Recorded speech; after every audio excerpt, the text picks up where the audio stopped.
Hello everyone, আমি রাসমণি। আমার নতুন আরও একটি ব্লগে তোমাদের অনেক অনেক ওয়েলকাম।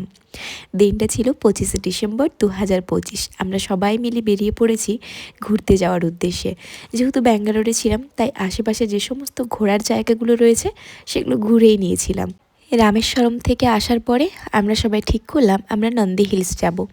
আজ তারই একটা ছোট্ট ভিডিও তোমাদের সাথে শেয়ার করব। শুধুমাত্র নন্দী হিলস নয়, তার আগে আরও দুটো জায়গাতে আমরা যাব। প্রথমেই চলে গেছিলাম ব্যাঙ্গালোরের ইস্কন মন্দির।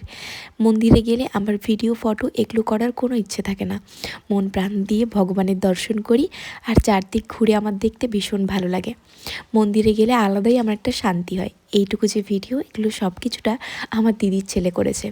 আর আমার যে টুকটাক ফটো মন্দিরের, এগুলো আমার বর্মশাই বলল, আসছো দু একটা ফটোও তোলো, নাহলে মন্দিরে গেলে আমার ওসব একেবারে ভালো লাগে না। তো ওখান থেকে আমরা অনেক প্রসাদ, মানে ইস্কনের অনেক প্রসাদ সমস্ত কিছু কিনে নিয়ে আবারও গাড়ি করে রওনা দিয়েছিলাম ব্যাঙ্গালোর প্যালেসের উদ্দেশ্যে।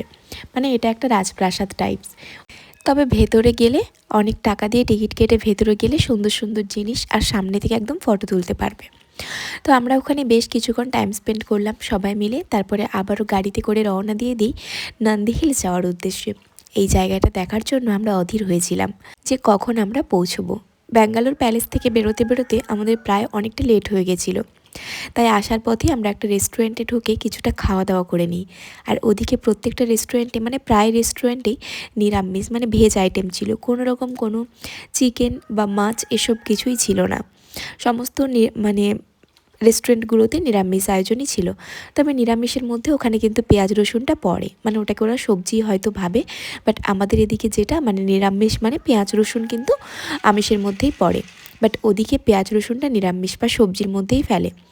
তো ওখানে আমরা সবাই মিলে খাওয়া দাওয়া করলাম। খাওয়া দাওয়া করার পরে তো অনেকটা পরিমাণ বিল হয়ে যায়। তো যাই হোক, বিল তো আমাদের দিতে হবে। দেওয়ার পরে আমরা একটু একটু করে নন্দী হিলস যাওয়ার উদ্দেশ্যে মানে উঁচুর দিকে উঠছি, মানে পাহাড়ের ওপরটাতে। আর আকাশটাকে দেখো কি সুন্দর লাগছে দেখতে। পাহাড়ের উঁচুতে আমরা চলে এসেছি নন্দী হিলস। এবার আমরা এখানটাতে আমাদেরকে টিকিট কেটে নিতে হবে যাওয়ার জন্য।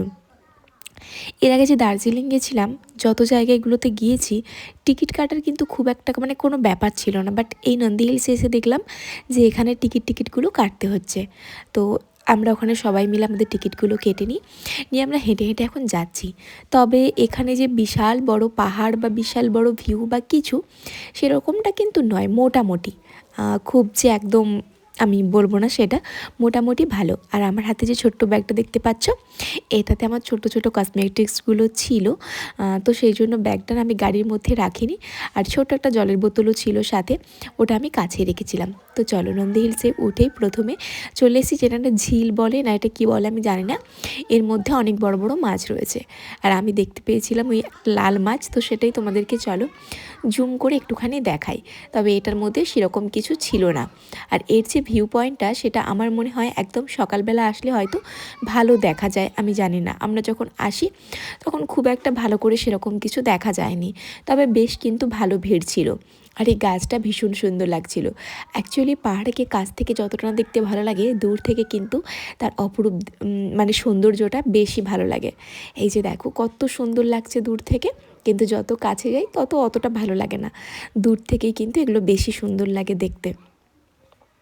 তোমাদের ভিউটা কেমন লেগেছে জানিও। আর এখানে আসার পরে অনেক অনেক বানর দেখতে পেয়েছি, যাদেরকে খাবার দিলে কি সুন্দর করে হাত ধরে খেয়ে নিচ্ছে, আর খাওয়ার তো কাড়াকাড়ি করে নিয়েই নিচ্ছে।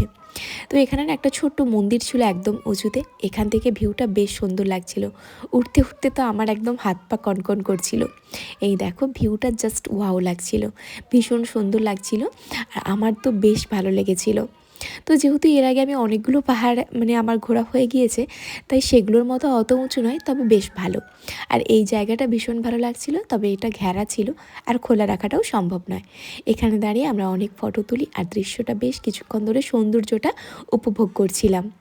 এখন বেশিক্ষণ থাকবো না, তো চলো আমরা এখন বেরিয়ে যাচ্ছি, কারণ আমাদেরকে যেতে হবে আরও এক জায়গায়, যেটা আদিযোগী। আর এইটাতে যাওয়ার জন্য আমার দিদির ছেলের মেন ব্যাঙ্গালোর আসা।